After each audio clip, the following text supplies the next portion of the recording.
เด้อพี่น้องเอ้ยออกไปได้ยี่หลีเปิดเอาเองพร้อมประตูเรือน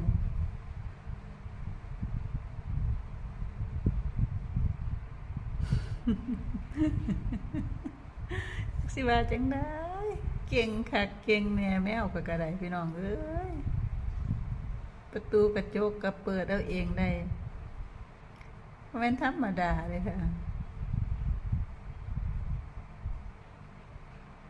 อยากออกไปข้างนอกก็เปิดออกไปเลย